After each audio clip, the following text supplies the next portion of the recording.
Mr. Ron Stowers, how are you, sir? Happy Thursday. I'm great, David. Happy Thursday to you. Yes, we are going later than normal today because we have a new member on our team. McKenna, our producer, who is hitting all the buttons, is going to join us. McKenna's 23 years old, and I've teased it for the last couple weeks that we're going to have her join because Ron and I talk a lot about housing and the challenges that a lot of people go through. And we all know that housing is a challenge for younger generations, and so McKenna falls kind of into that category. So when it's appropriate, or when we have some of our rapid fire topics where we talk a lot about social media, internet streaming, or streaming services and so on, she's going to just bring a different perspective to it. So Ron, you and McKenna have quite a fun banter together, so I hope she doesn't curse you out during this. Exactly. But it'll be great to have her energy and her insights. Because so many times we talk about topics that affect younger people, and we're two old white guys. So it's good to have somebody else's opinion. That we are two old white guys. But hey, we've got two main topics today, two or three. We've got three main topics, and then we've got about four rapid fire. So we'll spend about 7, 8 minutes on our main topics, and then we'll spend about 3 minutes or so each on our rapid fire topics. And then we've got a new section where we're going to bring you a AI prompt tip of the week. And Ron does pretty much all the research for this shows, and I come into these kind of flying blindly. And so that's where we're at. But Ron, should we get to this week's topics? Yeah, let's go. All right. Well, we'll give you quite a little bit of an overview. Before we get to this first main topic this week, I do have a from the gut from Dave, and I'm going to be talking about country music and AI, but this will be our first main topic after that. So what are we talking about here, Ron? Our first topic is that it's just not affordability that's on Americans' mind. Their job security is also really weighing on them, and all of that, weighs on the overall housing market. So we'll talk about it. Yep. And the second main topic, We're I think we got, we're gonna punt this topic. okay. Yeah. We're punting this one. We'll talk about high net worth professional services at a different time, or maybe not, but divorce rate going down. This is a really interesting. We're going to look at what the current divorce rate trends are, and then we're going to juxtapose it against what our younger people view on marriage, and we'll have some really interesting data. Yeah. Okay. So we've got some fun topics. I think that's the last one. Yep. That'll be the last one. So why don't we get to the from the gut from Dave, where I'm going to be talking about AI and country music.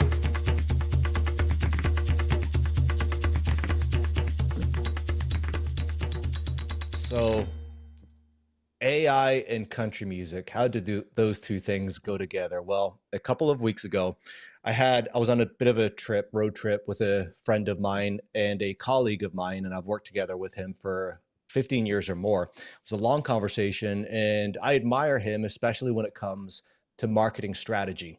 We were talking about AI, specifically talking about avatars and synthetic media, and his stance was a little skeptical. Thoughtful, but skeptical. He questioned when and where it made sense.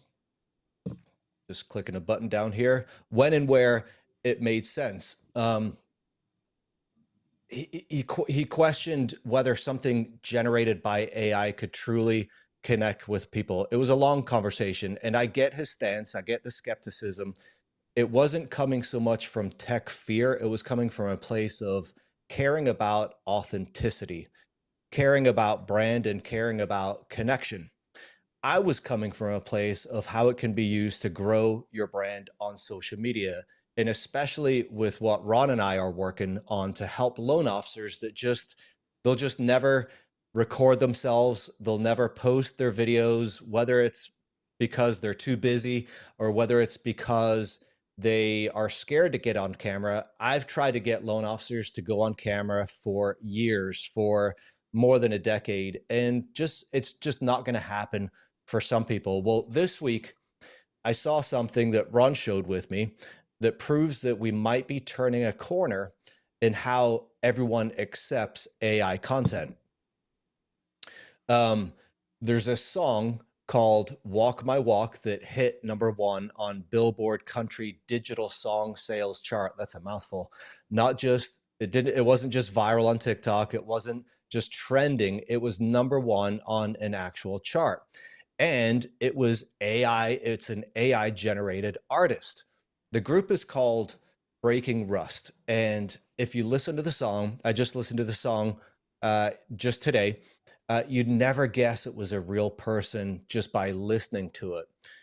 You would if you watched the video, but just listening to the song on Spotify, raspy vocals, kind of gritty production, lyrics like Kick Rocks and I Was Born This Way, and that artist now has almost 3 million. I think it's about 2.8, about 3 million monthly Spotify listeners and fans. Fans are even begging them to go on tour in Australia and in London. But Breaking Rust doesn't exist. It's AI. So no interviews, no photos, no real identity behind the voice, just a fictional artist created by AI, but still people love it. Honestly, I'm not sure if you were a big fan of it, Ron. I wasn't a huge fan of it, but the numbers don't lie. Comments, on the other hand, on YouTube were pretty harsh, but you can't get away from that Spotify number, almost 3 million listeners. So that tells you something. The truth, the truth is, isn't the truth isn't that AI is the problem. Bad content is the problem. If the only reason something doesn't connect is because it lacks humanity, then sure, maybe AI isn't the tool for that job. But when it's used strategically, when it's paired with great writing, good visuals, emotional insight, it can elevate storytelling. It can amplify creativity and it can absolutely create connection. So, whether you are building a brand, whether you're whether you're launching a campaign or exploring AI in your own business, don't get stuck debating don't get stuck on the AI authenticity debate. Ask whether it's resonating. Ask whether it moves someone, because that's the job of content. And that's when you know how that's how you know that it's working. So, Ron, you have any thoughts on it? Yeah, David, for me, the most interesting, what I say, signal from that is when the fans, when the media asks fans, "Hey, do you understand this is completely AI?" I mean, it's AI wrote the song, AI, created the sound, AI created the image. Do you understand that? They said, "We don't care. We like the song. Shut up. Quit bugging us." And the fact that there's haters, it doesn't matter. I mean, you could be whoever. You could be Garth Brooks. He has haters. It doesn't matter. When people say there's haters, like 70,000 people said it sucked. Yeah, well, 3 million people said it was great. So who cares? And that's the key for me that we keep seeing over and over and over again, David, is that people are completely comfortable with AI, especially when it's transparent. When they're okay with it. And we see that in every field. We see that with sales chatbots that outperform humans. We see it everywhere, and it just is becoming more and more apparent. And that I think you either, can optimize that and leverage it, or you can stay on the outside and I think lose some connectivity and productivity. Yeah, there's been a huge uproar. I don't remember her name, Tilly something maybe. But there's been a pretty big uproar from Hollywood and creative artists, musicians, and so on. There's been a pretty big uproar. It looks like I'm frozen. I'm assuming you can still Mhm. hear me, but am I We can hear frozen you on your though. end? We can hear you. All right. You're frozen, but we can hear you. Yeah, that's not the most appealing look right there, but I'll keep talking. But there's been a pretty big uproar from Hollywood, from musicians, and I get it, 100% get it. But I think I also there are plenty of other industries where talented people are going to be displaced by AI. So I don't see how that makes Hollywood any more unique than my son who writes code for a living, who is a web developer. His job's going to get replaced by AI. So I don't see what makes. Oh boy, can you still hear me? We can still hear you, even though you went into the witness protection program. I think McKenna's Yeah, doing that on purpose, by the way. I think she is. I am Let me put you not. on. Absolutely. I have no idea what's going on. All You right. know what, David? The most amazing thing about this song is this horrible. Like I totally embrace AI, and I'm like, oh, this is gonna be the best song ever. And I'm listening, I'm like, this is horrible. Like, why do people even like this song? But they do. I can't explain it. They do, and good for them. You know. Yeah. Okay. McKenna, if you could just kind of keep clicking buttons, see if there's something on your end. I checked my camera and my camera's still on, so I'm not sure why it's not coming through here. But yeah. Anyway, All right. should we move on to the first main topic, which is affordability and job anxiety? Yeah. So, David, I'll outline this and then get your feedback, and you can push buttons in the meantime. But as we know, coming out of the last administration, when we hit 10% inflation, Americans lost their mind, rightfully. And so there's been a lot of press about inflation and prices. And and by the way, inflation is still raging. 62% of people say costs continue to increase every month, and that increases is giving them hardship. And so they're very, very concerned about prices, and as well they should be. I mean, when you go shopping for Thanksgiving this week, it's crazy how much everything costs. Now there's different excuses like for beef or for coffee or for chocolate, but it's crazy expensive, and people are losing their minds. I mean, I don't blame them. But what this Bloomberg article says, look, it's not just affordability that's unsettling people. It's their anxiety over their jobs. And the stats are 55% of Americans are concerned they may lose their job in the next year. 55%. Over half the people in America think they might lose their job in the next 12 months, which is just ridiculous, right? I mean, you cannot have a happy, a society or electorate. And McKenna, do we have that the graph that shows this one, the bar chart? And here's what it shows. It shows that all adults, you can see, very concerned or somewhat concerned. The blue, so it's 55%. You can see it by political party. You can see it by income, right? Nobody's immune. Even high income earners think they can lose their job in the next 12 months. And then if we go to the next chart, what this shows is even equally crazy. If you were to lose your job, half the people think that they want to be able to get another job in 4 months. It would take more than half it would take more than 4 months, and almost 10% say it would take a year to get a new job. And welcome back, David, by the way. It would take over a Thank you. year. And so if you look at, we're marrying high cost anxiety with job insecurity, and that's why you see some of this unrest everywhere. And I think, as we think about it, I was thinking about it as a real estate professional. Well, no wonder people aren't buying homes. If you're worried about, you don't know if you can buy groceries for your family, you don't know if you're going to have your job, in 12 months, you're not going to go buy a house. I mean, not unless you're exceptionally aggressive. And so I don't blame the psyche out there. But as mortgage and real estate professionals, we got to kind of pierce through the fear and help people, achieve the American dream, which is the path to wealth in America. Dave, now that you're back, what are your thoughts? Um, I'm not sure if we've showed a slide on this before. I know I've seen the data, but do you remember what the top three or top five uh, industries or jobs that are at risk for AI? I'm pretty sure one of them was web developers or web coders because my son's one of those. And Yeah, I forget some of the others though. the list is long and growing. I mean, not only is it engineers, and some would say medical technicians, and of course coders, CPAs, junior law clerks. I mean, the list is growing bigger and bigger every day. But which is real. But I would say, David, to offset that is going to be a giant wave of new jobs that we can't even conceive that it will take to master and run these machines. Yeah. Have you heard? I know Elon Musk said it, and I'm sure plenty of other people have said it. I forget the term for it, but where there will be no need for jobs. What's the phrase? Something income, just where everyone gets an income regardless of your job. Are you familiar with Yeah, that? universal income. Yeah, universal income. What are your thoughts on that? Because that plays into this as well.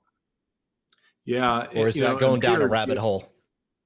it is going down a rabbit hole. And Peter Diamandis does the best work on this, and I highly subscribe. People, subscribe to him. He's free. His weekly, newsletter or article is mind bending.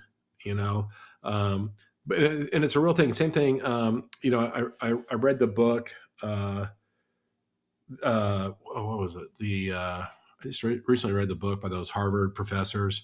It was the Feeling Economy, I think it was, where they talk about singularity. Once machines run everything, what do humans do? Like, it's not so much how we make money, but what's our purpose every day if we don't have work or contribution to society? And those are things that is a rabbit hole, David. That is a really question that will be answered in the future. Yeah, yeah, yeah. All righty. What are we ready to move on this one? Did we go through both slides? Oh, if you're watching this and you see any of the slides that you want us to send you, just messages or comment on any of our videos, whether it's YouTube, Facebook, LinkedIn, wherever we're at. If you just drop a comment and you want some of the slides, all of the slides, we'd be happy to send you to them, because some of the stuff is kind of small, and especially if you're on a mobile device, you probably can't read some of it. There's some that we'll get to in a little while that we'll actually zoom in on it. But yeah, if you want any of these slides sent to you, just comment, Facebook, YouTube, wherever, and we'll send them to you. One thing I meant to say in the intro, Ron, that has nothing to do with what we're talking about right now. Do you know what shirt I'm wearing right now? I can't quite see it, David, because you're on my little screen, but it looks like some sort of Porsche logo. It's not. It is the Scottish soccer jersey from this year. And do you know why I'm wearing it? Nope, not at all. Was it yesterday or 2 days ago? I think it was just yesterday.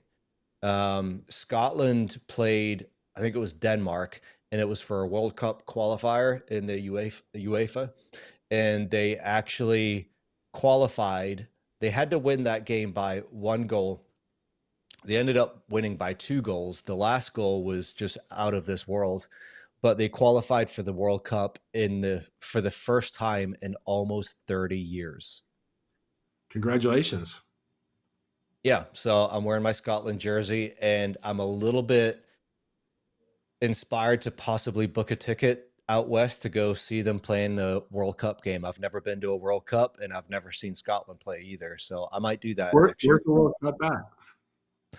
It's different. It's going to be different this year. I think it's mostly on the west coast of the US, but I think they're doing some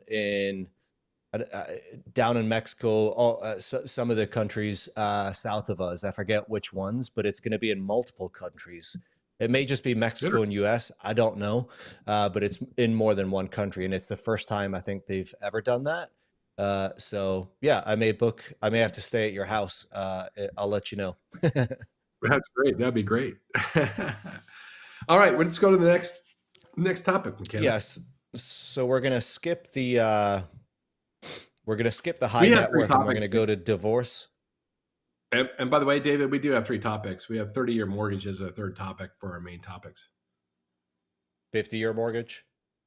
Yeah, 50-year mortgage, exactly. Okay, what in the world does divorce and marriage have to do with mortgages, with real estate, and so on? Let's go. Yeah. Let's go through the data, David. First, let's start with divorce. What's happening with marriages and divorce? And so here's the first thing. The good news, if you believe in marriage, is that divorces are on the wane, and that fewer people are getting divorced. Roughly about a third of the people in America that have gotten married have gotten divorced, and that's an improvement over decades. So that's great news. And of the people that do get divorced, 2/3 of them get married again. And overall, marriage is stronger. Divorces are down. General, family, marriage, contentment is up. All good, all good. And it's interesting in the article, both of these are from the Pew Research Center, the two articles or the two things we're going to talk about. And, generally speaking, not surprisingly, men who are unemployed are more likely to be divorced, to get divorced. Makes sense. Similarly, men that get divorced have less wealth, not surprisingly. But generally, the institution of marriage is strengthening in America, and that's good news. And so then we can juxtapose that with a second set of data, which they've done this survey forever. What are 12th graders' view on marriage? And it's very, very interesting, because what's happened is that the boys have pretty much believed or supported marriage. 70% of boys has said they're looking forward to getting married. 70%. Nothing wrong there. What's changed is that girls used to be 83% in 1993, and today they're 60%. So girls are much less likely to want to get married. Really, really interesting.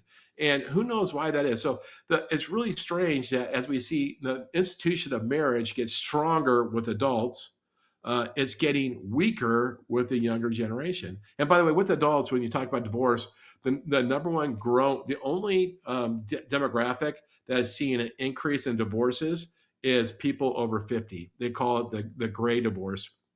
So gray divorces are increasing, and today they account for 25% of all divorces. And that number is growing, which is super crazy. But if we start looking at what the 12th graders think, right? I told you that today, 12th grade girls are less likely to get married than 20 years ago. They're like, peace out. The next thing in this data set, which is really interesting, of the kids that say they want to get married, only half want to have kids, which is a really scary thing. Because, of course, we need more humans to populate the country, and if our younger generations don't have kids, all that does is lead to extinction, which is a problem, right? And so kids are less likely to want to get married. And the second really interesting point, so not only and by the way, girls want to have kids less than boys, which is completely backwards to what it used to be. The next thing is, and this is really crazy, whether it was girls or boys, only half of them wanted to be married for life. Like the other half wanted to be just married for a little while. Like, whatever, let's test it out and see how it goes. And so while the trends are very positive in the adult population, the concepts with 12th graders are very, very scary. And of course, David, before I kick it over to you, this has impact on what we do because it delays housing formation, right? We have less housing formations, and now we have more single buyers that either are using, whether they're buying by themselves or co-tenancy, or they're doing some sort of house hack. And what that is causing delays into the housing market, which is why NAR, which don't get me on my soapbox, NAR says the average first-time home buyer now is 40 years old. By the way, David, that number is totally bogus. It's not that, but let's say it's 40 years old. And part of that is that delay, because if you're a single buyer, you don't have a family income. It's going to take you a little while to get your income up to afford the average house in the United States. But not only, David, am I interested to see your views on this, but McKenna, this is a great topic for you to give us your youthful opinion. Yeah, we'll bring McKenna in a minute. But why do you think that number is bogus? The average age being 40 years old? Yeah, you know what? So what NAR does is they send out a 120 question survey to 150,000 people, and they get 6,000 responses. They don't know who Mm. responds or why. They don't answer all the questions, so it's a very skewed response. So it's not a good subset, in my opinion. Right? It's such a Is low that not percentage true? return. Is that not true for a lot of surveys though? That it's you take a sample and it's never going to be reflective of what the larger scale is. But isn't that true for all surveys? But there's a lot of variables that are troubling in that, including the 120 questions. I mean, because it's just problematic. So contrary to that, so if you step away from NAR's, fiction, in my opinion, you have the Federal Reserve Bank of New York, who comes up with a data point, and they use actual credit data. And so what they go, when does a mortgage first appear on somebody's credit report? So they're using real data, and they're using all data. It's not like we're going to send a questionnaire to 100,000 people and get 6,000 back. We're going to get credit data from everyone. And so we have a really good baseline. And when we see a new mortgage appear, now it doesn't work if they're paying cash, which is a small caveat. But so they have really reliable data, and they've been tracking it for 2 decades. And in those 2 decades, the average age of first time home buyer hasn't really changed. It hasn't changed more than a year. And their number is 36 years old. And I believe their number far greater than NAR's number. Now, there's a couple other discrepancies in there, David. NAR uses an average, and the Federal Bank of New York uses the mean. So there's some slight differences, but really just their methodology. I trust the Federal Reserve Bank of New York far greater than NAR's, even though NAR gets the headlines over the Federal Bank of New York. Yeah. McKenna, why don't you bring yourself in, but I'll ask Ron a question, and you can be on camera until we come back to you. But Ron, I was very surprised at the numbers of or the fact that divorce is the rate of divorce is lowering and not getting higher. And because that doesn't line up with me. Are we sure that source is correct in that? Because I don't know. It just seems like you compare it now to 50 years ago, when traditional family values were probably much higher than they are now. I was very surprised to hear that. So how sure are we on that poll or that source? Yeah. And by the way, it's good to see you on the show, McKenna. Thanks for joining us. David, I think the data is good. I think the data is super solid. But, the cause and effect, or the intentions that we assign to it, may be skewed. The fact is that people stay married longer when they're under financial duress. So the cause and effect may not be that the institution of marriage, that love is stronger than ever. It's that people can't afford to get divorced. The economics behind it don't work, and so they aren't willing to make a move. That's probably really the reason behind it, even though I want to put a noble purpose to it. But I think the data is good. Yeah. So should we get McKenna's opinion on why young females these days are growing less and less likely to want to both get married and have kids? I can't wait to hear it. McKenna, do you have a perspective on that? I mean, I do. To me, it makes sense because I mentioned before, just like I said this, I'm not one for going on dating apps and that sort of thing. Not knocking it at all. It's just not really my thing.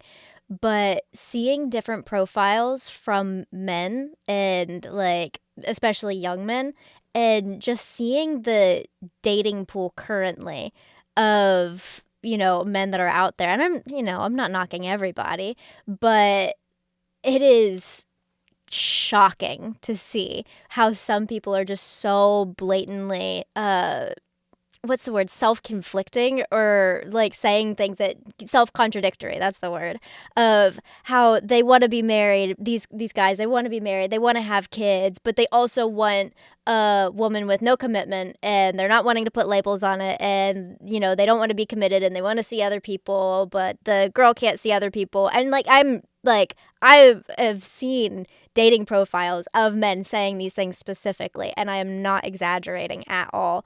And so in terms of, women in like my age range and girls younger than me, just like on that aspect, it doesn't really surprise me at all. The kind of nervousness or not wanting to get married.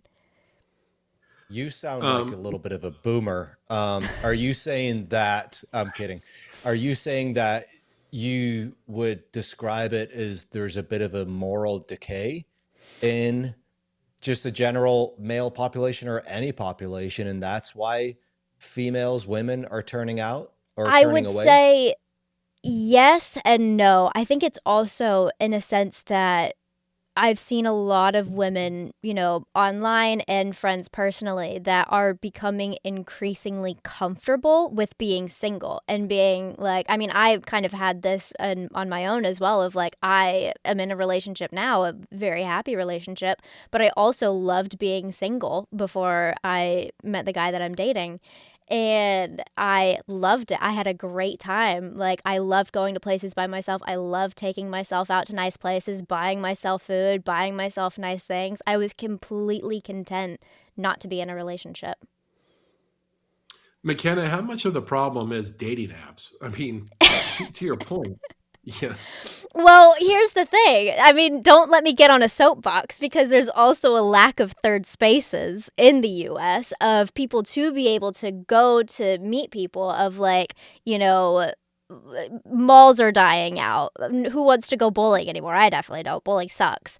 But there's a lack of third places that's not a restaurant or a coffee shop or a bar where you can go and meet people. And so for a lot of people, the only way that they can meet people is either through work, which dating your coworkers, or like at a bar or a restaurant. And so I mean, the only place that they can go to is dating apps. Church. well, that's Sure, there's yeah, that's that. I've been that's there, quite done that, the though. can of worms. Okay. Yeah.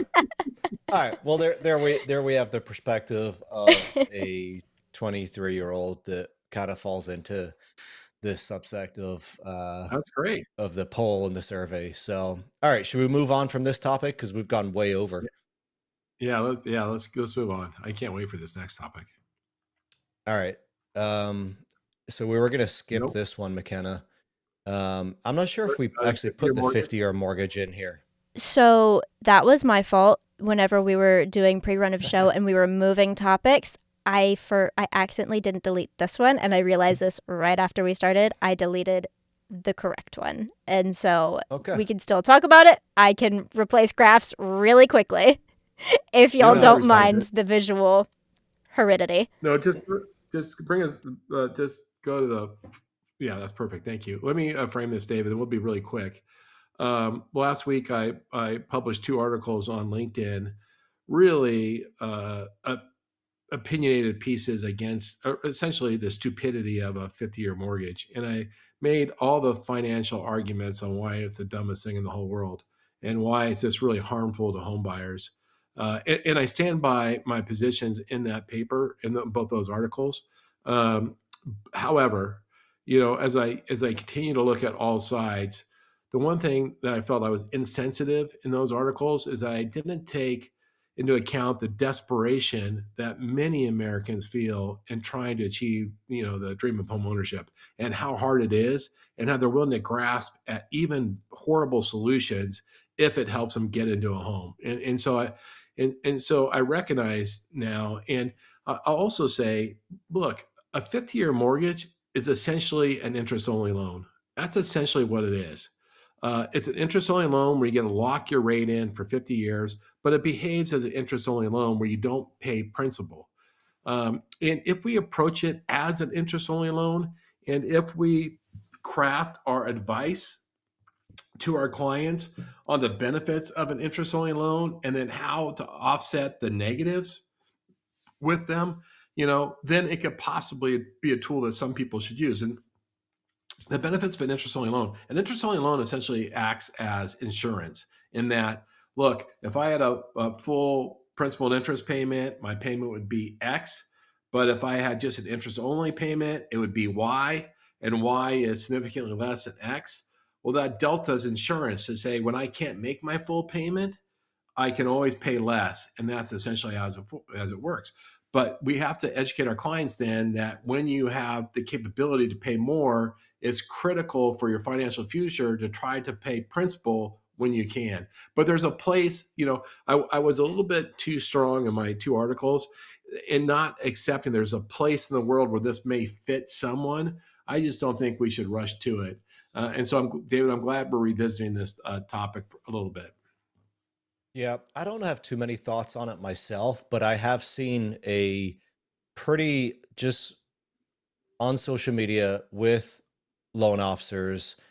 I have seen, I would say 90% of the content that I've seen have been very negative, not just negative, but very negative towards the 50-year mortgage. But I don't know. I think I fall in your camp to where my knee jerk reaction was that's just crazy, and now I've got a little bit of a different perspective on it, and there's a place for it. Does it fit a lot of people? Probably no, but there's probably a small or medium sized group of people that it does make sense for. Yeah, yeah. I mean, it's like any mortgage product or tool we have. It can fit the right person. We just can't apply it to everyone. Yeah. Which is always a lesson. But more importantly, it's just, and by the way, we don't have that graphics here, but what we're really responding to is there was a recent survey, a pretty large survey of potential home buyers, and 55% of them said that they were open to using a 50-year mortgage. And I'm like, what the heck? What are these people thinking about? But what they're thinking about is like, they don't see a path to home ownership. Maybe this opens the path to me. That's all they're thinking, and that's great because, and I remember, Dave Savage did an early post on this. The opportunity of the 50-year mortgage is for us to step into that gap and to help educate, potential home buyers on what the best choice for them is, and that's really where the opportunity is. And for that opportunity, I embrace that. And I'm thankful for it. Yeah. All right, let's chat about let's move into our rapid fire topics. And the first one is streaming services inflation. Yeah, and David, this is crazy because the streaming services have the price over the last few years has increased almost 200%.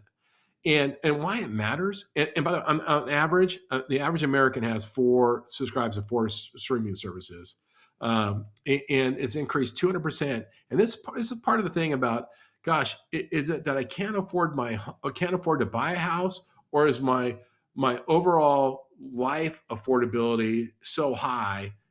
How much it costs to get a burrito delivered from Taco Bell, or how much it costs to get streaming, or how much it costs to get the whatever, the pumpkin mocha latte every day.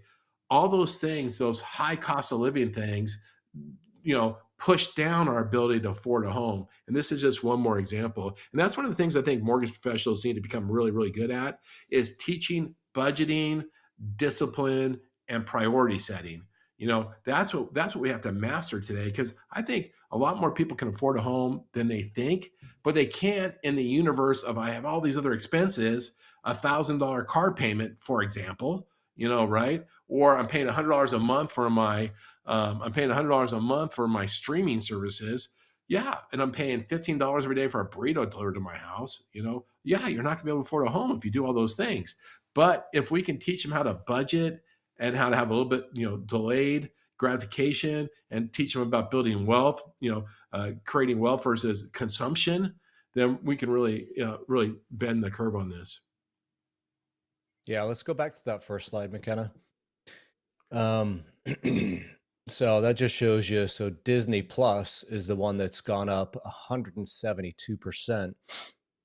That's surprising to actually see Netflix only up 38% versus the top one, Disney, 172%. But we've got a slide that shows the profit margins, or not the profit margins, but the profit from each company. It has to do with scale, David. What's that? Netflix, it has to do with scale. Netflix have so many customers that they don't have to raise the price a lot to really move the profit margin.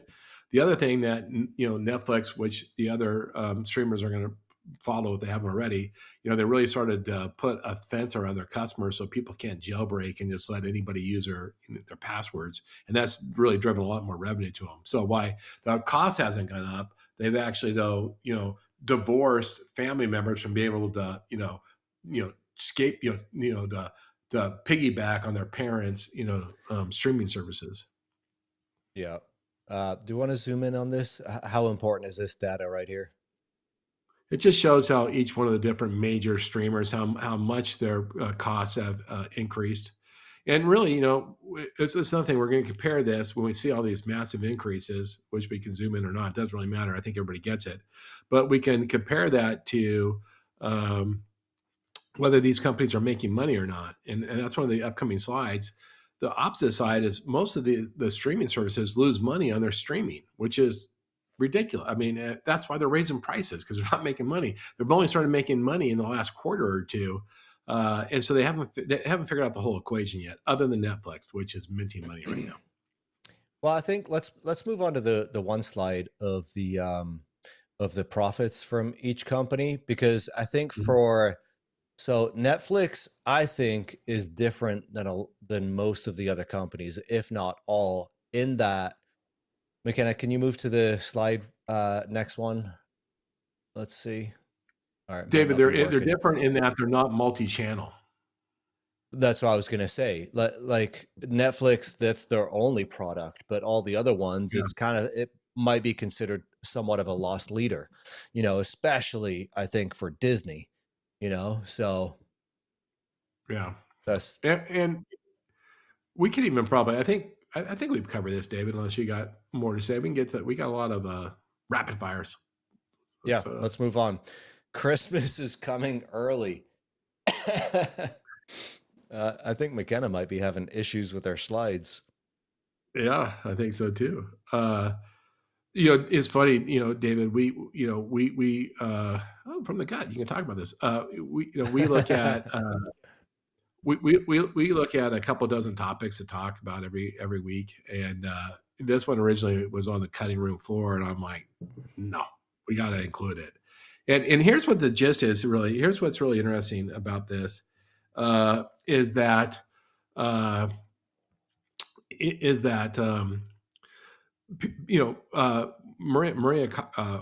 Mariah Carey's "All I Want to Do Is Be With You for Christmas," which is the number one Christmas song of all time. It just had this radical record milestone in that it hit 10 million downloads for the first time in October. Usually it takes till the end of September. And by the way, she makes $4 million a year on this. On average, during the holiday season, about 250 million people download this song. But it usually takes it usually takes till the end of November for her to actually hit the top 200 chart, and she hit it in the fourth week of October, and which is crazy. And it's not just her song, as you can see here. There's a list of the 6 most popular Christmas songs. They're all being listened to earlier than ever. And the question here is, because we have we got a mortgage and real estate show. Why are we talking about Christmas songs, being popular in October? and so the question is, what signal is this sending? What does it mean? Like, what does it mean? Right?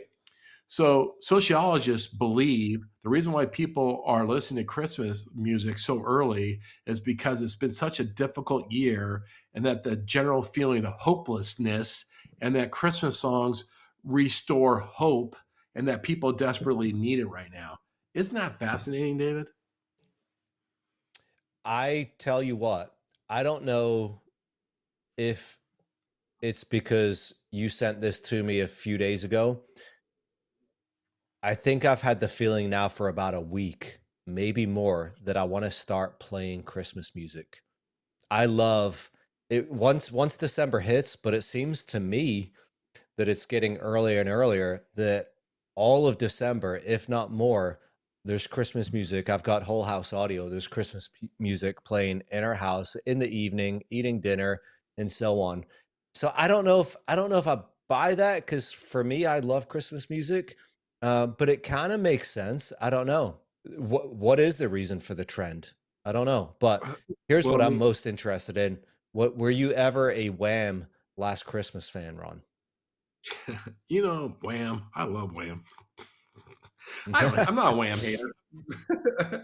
no, not great music, but I'm not a Wham hater. I'll go back though, David. The thing is that have you ever heard a negative Christmas song? I mean, I've heard sad ones, but it's positive. And in Yeah. versus what we get just absolutely deluged with every day is negative, negative, negative. Well, I don't blame people for turning that off and turning on a Christmas song that's positive and happy and hopeful. Like I could probably listen to it. Maybe I do 12 months a year. Yeah. What's your favorite Christmas song, Ron? I'm the little drummer boy for sure. What's your favorite? What is Yeah. I've got one. I forget the name of it now. Ah, shoot. I don't remember. Doesn't matter. All right, we've talked about this one for long enough. You want to talk about But, pennies? but the point here is, it's just the thing is, if you're a salesperson, if you sell mortgages or real estate, understand your customers, mindset right now, right? We just talked about what they think about the economy. We talked about what they think about their jobs. We even talked about what they think about marriage. And now we're saying they're looking for an avenue to try to get some hope, right? So maybe we can, deal with them a little bit of kindness, a little bit of optimism, a little bit of energy, because that's what they're looking for and will be attracted to. Like, we can kind of step into that gap and become really magnetic. I think that's where personality comes in a lot, right? I Yeah. haven't met a top producing loan officer that just doesn't have that charged personality, right? And Yeah. for most people that comes it just comes natural, but if it doesn't come natural to you where you've got that magnetic personality, maybe something to work on. Yeah, yeah, maybe you need to go work for the government. No sign of government worker. Okay. All right, the penny. How in the world can we My tie this into favorite mortgage topic. and housing? I love this topic, David. It's my favorite topic. And so the penny, after 232 years, has been discontinued. They quit minting them about 2 weeks ago now. No more penny. And it's incredible. We've been trying to get rid of the penny, I think, for the better part of 40 years. Trump's the first person to actually get it done. And you might go, gosh, why are we getting rid of the penny? Right. Well, shockingly, it costs 3 cents to manufacture a penny. So every penny the U.S. government makes, they lose 2 cents. So a problem, right? And so the government wisely goes, let's quit selling a penny for a penny when it costs us 3.7 cents. That's like the dumbest thing in the whole world. And of course, there's all sorts of opposition. Some say it will cause inflation because we have to now round up to the nickel instead of to the penny. That's going to be inflationary. Other people are nostalgic about the penny. There's all sorts of comments about it. Now, the fact is, I think something near 95% of all transactions are digital money. So it really is moot no matter what, because digitally, the penny's not going away. But here's the most interesting part, David. If you go, gosh, this is stupid. We're selling a penny for 1 cent. The cost is almost 4 cents. It's the stupidest thing the government does, which is stupid, by the way. So let's get people to use more nickels because a nickel costs almost 14 cents to make and it's only worth 5 cents. And so our solution is drive people to nickels. Like, okay, you like Mr. Politician, you had a flashing, yeah, like the flashing sign of the obvious, like maybe your brain's connected, the penny makes no sense, and then you say we got to keep the nickel. Like, what were you thinking about? We don't need a nickel. The nickel costs 14 flipping cents. Why do we need the nickel, right? Especially when everybody pays digitally anyway. Like, what happened, Mr. Politician? What the hell happened? You were on the right track and then you got a flat tire, or why not make the nickel the dime? A dime only costs 6 cents to make and a nickel costs 14 cents. Like, how stupid is that? And then, by the way, I want to be in charge of manufacturing coins because I'd be happy to make, as many dimes for the government where you're paying me 10 cents and, it only cost me 6 cents. And I'd happily make a quarter where I'm charging you 25 cents and it's only costing me 15 cents. Like the dime and the quarter makes sense. Let's make more of them. But I have no idea why we kept the nickel. I have none. And all of this really baffles me, David. Would it make sense to get rid of the nickel but keep the penny? No, get rid of them both. There's going to be a lot of Remember, old people that are not very happy with that. David, I have as much coin in my world as anyone. I don't care. I don't care. Let's get rid of it. Maybe I'll make me rich. I'll be the last man on earth with pennies or nickels. I don't know. I probably have, silver quarters somewhere in my thing, but get rid of them. And especially because we use digital money anyway. Why in the world, are you, and by the way, so many pennies we make are, that we put into circulation are replacing lost pennies or stored pennies, right? Like me, I probably have $300 in pennies here in different jars, right? And so the government has to keep manufacturing more of them for things I don't even use. Like it's like they give them to me and I take them out of circulation. Like, what are we thinking? Did you see the headline? I don't think I clicked on the article. I just read the headline or headline and subheadline that I'm going to make up a number, but like the last 200, maybe it was the last 2,000 pennies that were minted are going to be worth a lot of money in the future, that there's people going to be bidding on it. Did you see that? No, I didn't, but I need to go to the store and buy some with $1. Well, you need to get, it was a number. I don't know if it was 200 or 2,000, but the last 200 or maybe 2,000 pennies that were minted are going to be worth, I don't know how much money, but there was a prediction that there was going to be demand for the last minted pennies. Another interesting thing, David, is that, retail stores are offering to buy people's pennies for like 2 cents on the penny or 3 cents on a penny so they can continue to have coins in stock. Interesting. Yeah, really interesting. This whole penny thing is crazy, especially when we use digital money anyway. It's the craziest thing in the whole world. But how it relates back to what we do, there is a subset of the population that thinks removing the penny is inflationary because we're going to round things up. I don't subscribe to that. But if you had a doomsdayer and if you put that with all the other pricing, high prices and inflation and all this other stuff, it's just one more ingredient into the fear stew. So I totally get that. So it's interesting to note. All right. So we've got one more thing to talk about. It's a new thing that we're going to bring to you every week, and it is our AI prompt tip of the week.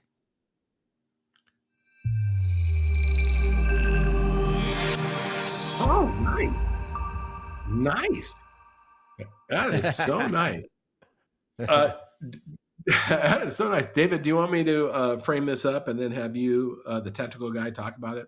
So I can be like the loan officer and talk about it. I don't think it's going to need too much elaboration, but go ahead and tee it up. But I think it's something that's frustrated almost every ChatGPT user since it came about, and it just got solved. So go for it. Yeah, well, David, I'm gonna put a lot of stuff out there for you. So the first question is, should you hide that you use an AI tool to help you write? Because ChatGPT leaves a ton of clues, whether it's em dashes or other word punctuation or starting sentences with an and. It does all sorts of things that you want to do. And of course, the number one, easy way to pick is em dashes because, we talked about this before, David. I said I couldn't even find an em dash in the real world. And you told me it's been on Apple the whole time. Of course it has, because it's useless. But, so we saw em dashes everywhere, and you can just see immediately. And we saw all sorts of goofy, memes or goofy bullet point things, and those are all ChatGPT.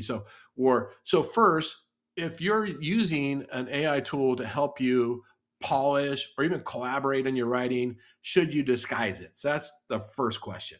And then the second issue is, let's say you do want to disguise it. Like, let's just pretend, I almost said something really critical. I didn't mean to, David, but I'm going to say it anyway, because that's, because it's happy hour. Like, let's just pretend like you have a brain and that you decide to proofread what ChatGPT writes, right? Which you should, right? And you decide you want to take out M dashes, which is totally get it. But what's crazy is you couldn't actually science prompt M dashes out of ChatGPT. It just, you couldn't do it. And I've had so many arguments with ChatGPT, why, and it tells me about Python and the issues and the code in Python and blah, blah, blah. And which makes my eyes roll because I don't understand any of that stuff. But, and you can put up this Sam Altman quote, if you would, McKenna. But so, open source is getting a ton of complaints about this, just a ton of complaints about this. And they finally engineered it out, right? Which is great. And what's funny is about 3 weeks ago, David, you and I subscribed to a whole bunch of AI stuff, and we actually saw the hack to get rid of M dashes, like it might have been 4 weeks ago. And we went through the hack to do it, which we're going to talk about in a minute. And it actually didn't work. It did help somewhat, but it didn't work a lot, right? And then after Sam had this post, the next day, M dashes went away. And I haven't had an M dash in one of my ChatGPT writings since then. But all that's interesting, fodder. And David, I really want to get your opinion about whether you disguise whether you use an AI tool or not, because some people don't care. Most people don't. I mean, most people don't even proofread what ChatGPT writes.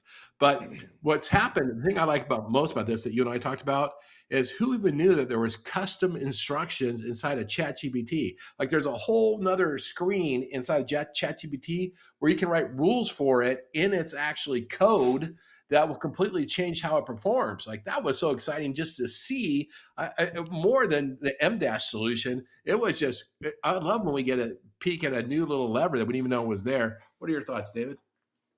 So I don't care if someone writes something using AI. What I do care about is if it truly sounds like it's from them.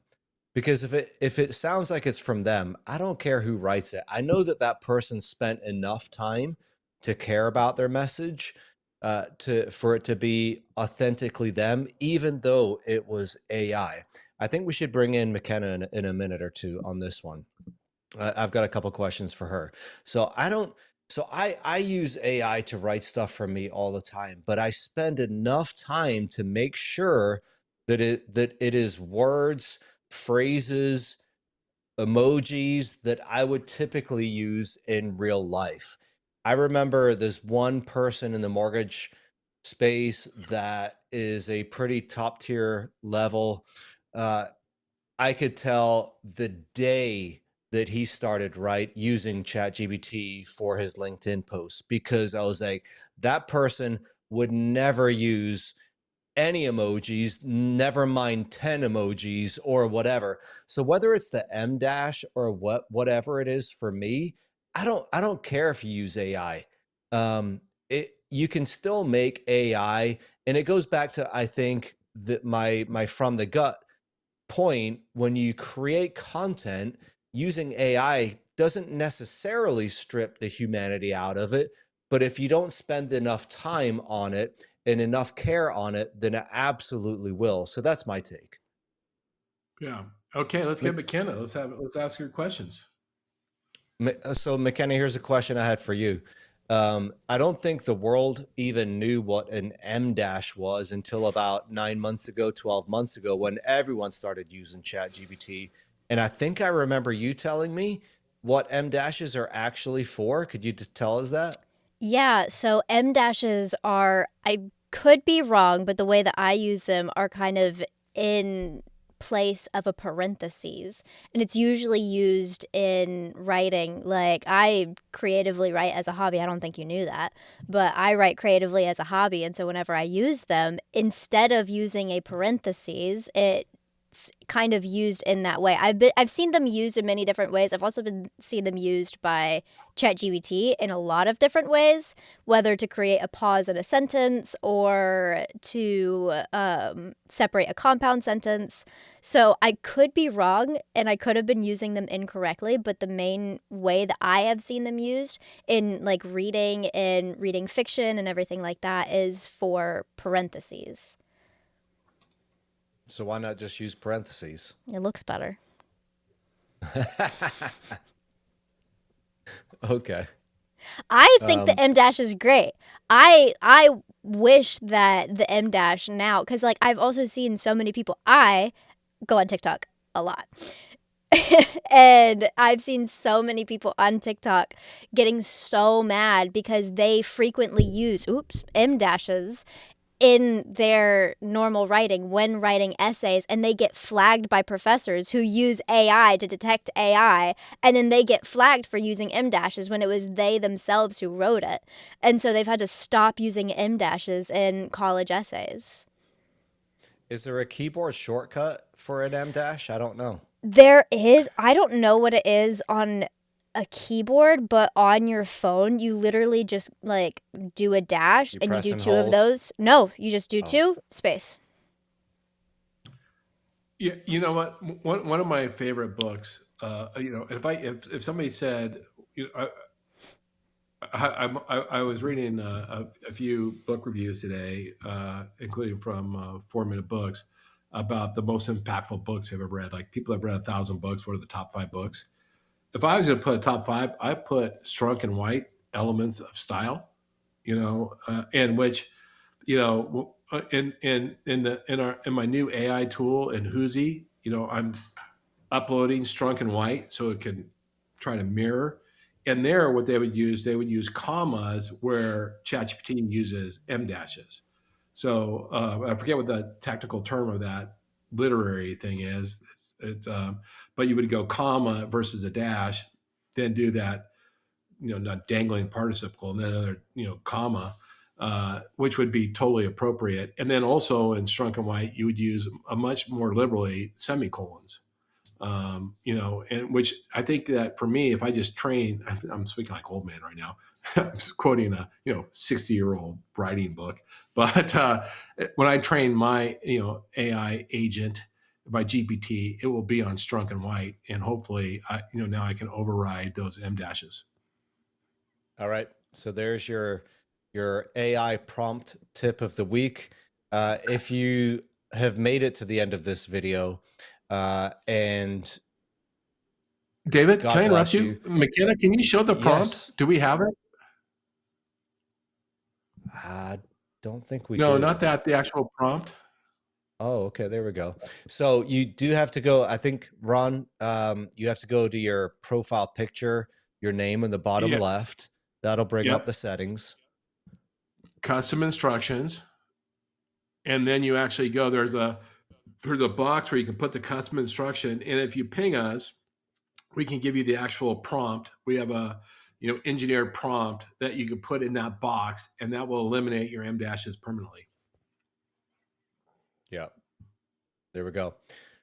So if, like I said, if you've made it to the end of this and maybe chimed in later on, and you want any of the images, any of the charts that we've shown, drop a comment, whether it's Facebook, LinkedIn, YouTube, wherever. Just drop a comment. We'd be happy to send you any of the images or the data or the sources that we shared today. So with that, Ron, I don't think we started the show with a cheers, but we'll end it with a cheers. Yeah, David, can I make a comment before we wrap up? I know we're running late. You can. But here's the thing. We plan to do a podcast next Wednesday. Really looking forward to it. The day before Thanksgiving. We're not going to do it on Thanksgiving, but the day before Thanksgiving. And we have a whole bunch of fun topics, including gratitude. And I promise you that will be a very strong topic for real estate professionals, mortgage professionals, gratitude. And we'll even talk turkey. We'll talk a little bit about a bunch of facts on turkeys. We have a whole bunch of neat things lined up, including a couple of new prompts. And let us know whether you like these prompt ideas, because we review hundreds of prompt ideas every week, and we go, what would really help somebody like us? And so we try to share the things that are most relevant. Let us know if you like that, because we'll keep it or we won't keep it. But I'm really looking forward to our podcast next Wednesday, David. Touche. With that, sir, cheers to you. Happy Thursday. Cheers to you. And Happy. McKenna, thank you. McKenna, you got to join us for the cheers. Come on. She's laughing. Come on, let's get that banquet beer. Happy Thanksgiving, everybody. We'll see you next Wednesday. All right. See you guys.